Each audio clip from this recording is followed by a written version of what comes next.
Hello friends, welcome back to my channel. ఈరోజు special వచ్చేసి fish curry. అది కూడా నార్మల్ ఫిష్ కాదండి, పండుకప్ప ఇగురు.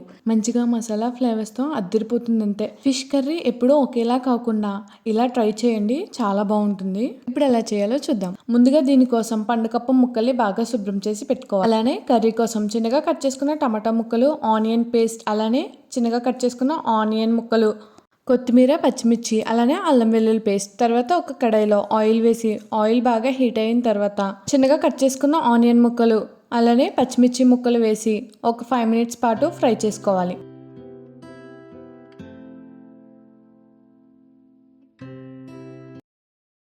తర్వాత ఆనియన్ పేస్ట్ వేసి గోల్డెన్ బ్రౌన్ వచ్చే వరకు ఫ్రై చేయాలి.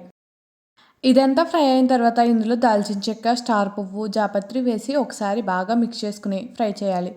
ఇది ఫ్రై అయ్యేలోపు మనం టమాటో పేస్ట్ ప్రిపేర్ చేసుకుందాం. దీనికోసం ఒక మిక్సర్లో కొంచెం కొత్తిమీర, అలానే టమాటో ముక్కలు వేసి బరగ్గా మిక్సీ పట్టుకోవాలి.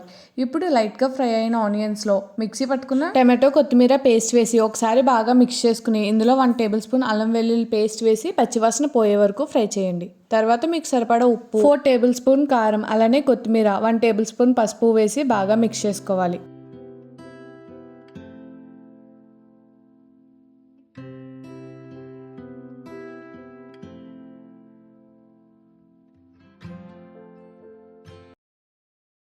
తర్వాత ఇందులో మనం శుభ్రం చేసుకున్న పండుకప్ప ముక్కల్ని ఇందులో అడ్జస్ట్ చేసుకుని పెట్టుకోవాలి.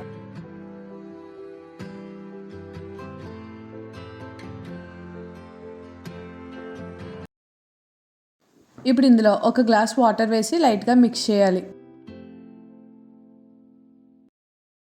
ఇప్పుడు దీని మీద మూత పెట్టి ఉడికించుకోవాలి. ఈలోపు ఒక మిక్సర్లో 1 tablespoon గసగసాలు, 6 జీడిపప్పు, 5 పొట్టు వలుచుకున్న వెల్లుల్లి రేఖలు, 1 tablespoon ధనియాలు, కొంచెం పచ్చి కొబ్బరి, అలానే 1 tablespoon జీలకర్ర వేసి మెత్తగా మిక్సీ పట్టుకోవాలి. ఉడుకుతున్నప్పుడు కూరలో మనం మిక్సీ పట్టుకున్న మసాలా పేస్ట్ వేసి గరిటె పెట్టకుండా తిప్పుకోవాలి. గరిటె పెట్టి తిప్పితే ముక్క అనేది ఇడిపోతుందని గుర్తుంచుకోండి.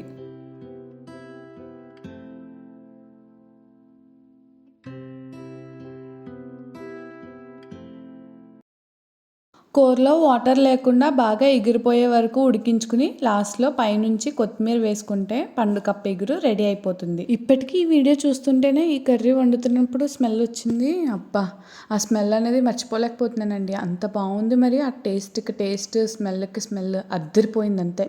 మీరు కూడా ట్రై చేసి ఎలా వచ్చిందో కమెంట్ చేయండి. Thank you for watching.